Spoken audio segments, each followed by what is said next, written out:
ಹಿಪ್ನೋಟೈಸ್ನು ಮಾಡಿ ಬೇಕಾದ್ರೆ ನಾವು ಬೇರೆ ಊರಲ್ಲಿರೋ ಪ್ರಾಬ್ಲಮ್ನ ನಾವು ನೋಡ್ಬೋದು. ಇವರಿಬ್ರಿಗೂ ಮದುವೆ ಆಗಿರುತ್ತೆ. ಮದುವೆ ಆದಮೇಲೆ 1 ವರ್ಷ 2 ವರ್ಷ ಆಗಿರುತ್ತೆ. ಮದುವೆ ಆದಮೇಲೆ ಆಕಸ್ಮಿಕವಾಗಿ ಆ ವ್ಯಕ್ತಿ ತೀರ್ಕೊತಾನೆ. ಯಾರು ಮದುವೆ ಆಗಿರೋ ಅಂಥ ವ್ಯಕ್ತಿ ತೀರ್ಕೊತಾನೆ.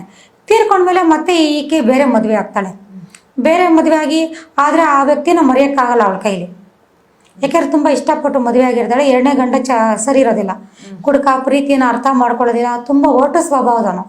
ಯಾವಾಗ ಗಂಡ ಒರಟು ಸ್ವಭಾವದವನಾಗಿರ್ತಾನೋ ಅವಳ ಗಮನವೆಲ್ಲ ಫಸ್ಟು ಮದುವೆ ಆಗಿತ್ತಲ್ಲ ಅವನ ಕಡೆನೇ ಗಮನ ಇರುತ್ತೆ.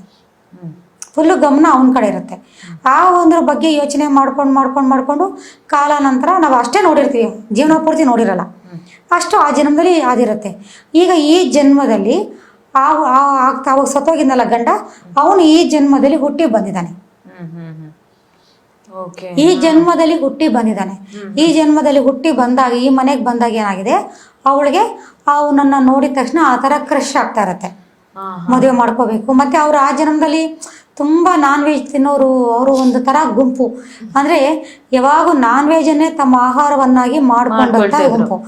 ಮತ್ತೆ ಕೇಳ್ಬೋದು, ನೀವೊಂದು ಕ್ವಶನ್ ಕೇಳ್ಬೋದು, ಮತ್ತೆ ಅಷ್ಟು ದಿನ ಸುಮ್ಮನೆ ಇದ್ದವ್ರಿಗೆ ಲಾಸ್ಟ್ನಲ್ಲಿ ಅವಾಗ ನಾನ್ ವೆಜ್ ತಿನ್ಬೇಕು ಅಂತ ಹೇಗೆ ಅನ್ಸುತ್ತೆ ಅಂತ. ನಾನು ಹೇಳಿದ್ನಲ್ವಾ, ಏನೋ ಒಂದು ಸಣ್ಣ ಎಳೆ ಸಿಕ್ಕದಾಗೆ ನಮ್ಮ ಸಬ್ ಕಾನ್ಶಿಯಸ್ ಮೈಂಡು ಹಳೇದನ್ನ ರಿಕಾಲ್ ಮಾಡ್ಕೊಳ್ಳುತ್ತೆ. ಬರ್ಬೇಕಂದಾಗ ಅದು ರಿಕಾಲ್ ಮಾಡ್ಕೊಳ್ಳುತ್ತೆ. ಅದೇ ತರ ಈಗೇನಾಯ್ತು, ಒಂದೇ ಸತಿ ಆ ಹುಡುಗ ಬಂದ, ಆ ಹುಡುಗನ್ ನೋಡಿದ್ಲು, ಜೊತೆಗೆ ಇದು ನೆನಪು ಬಂತು. ಅವಾಗ ಅವಳಿಗೆ ಆ ಥರ ಆಮೇಲೆ ಆಸೆ ಆಯಿತು. ಈ ಥರ ಒಂದು ಜೀವನದಲ್ಲಿ ಎಷ್ಟೋ ಈ ಥರ ನಡೀತಾ ಇರುತ್ತೆ. ಒಂದು ವ್ಯಕ್ತಿಯನ್ನು ನೋಡಿದಾಗ ದ್ವೇಷ ಬರ್ಬೋದು, ಒಂದು ವ್ಯಕ್ತಿಯನ್ನು ನೋಡಿದಾಗ ಅವ್ರ ಮೇಲೆ ಪ್ರೀತಿ ಬರ್ಬೋದು.